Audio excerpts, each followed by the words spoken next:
Psalm 81 is a psalm of celebration and exhortation, attributed to Asaph, focusing on the relationship between God and His people, particularly Israel. The psalm begins with a call to praise and worship, urging the people to sing aloud to God, who is their strength and their rock of salvation. The psalmist exhorts the congregation to lift up songs of joy to the God of Jacob, celebrating His deliverance and victory. The psalmist then recounts God's command to Israel to observe the appointed feasts and to blow the trumpet at the new moon and the full moon, signaling the time for celebration and worship. These feasts and festivals were central to Israel's religious calendar, serving as reminders of God's faithfulness and deliverance. The psalmist emphasizes the importance of these observances in fulfilling God's covenant and maintaining a close relationship with Him.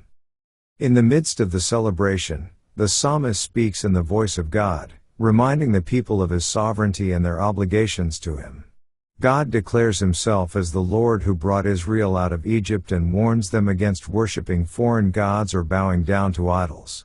He asserts His rightful place as the one true God, who demands exclusive worship and obedience from His chosen people.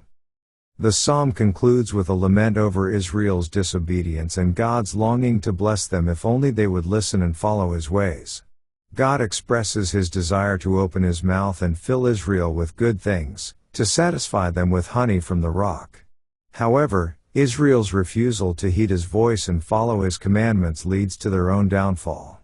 The psalmist mourns over Israel's missed opportunities for blessing and restoration, highlighting the consequences of disobedience and the importance of faithful obedience to God's word.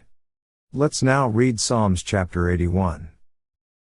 To the chief musician upon Gittith, a psalm of Asaph, sing aloud unto God our strength, make a joyful noise unto the God of Jacob.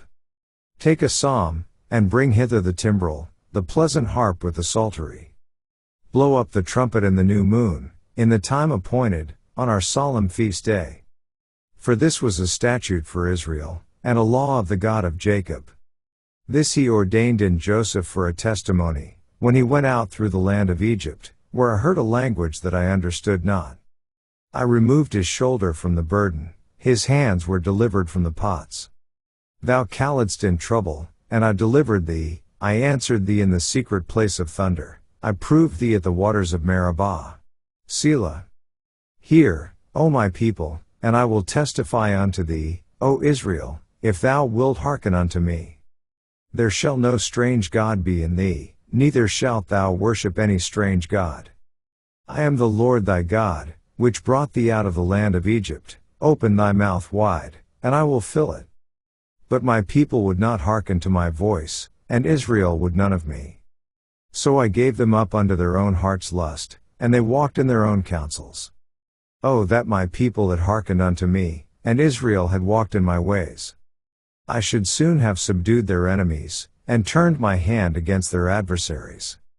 The haters of the Lord should have submitted themselves unto Him, but their time should have endured forever. He should have fed them also with the finest of the wheat, and with honey out of the rock should I have satisfied thee. This ends our reading of Psalms chapter 81.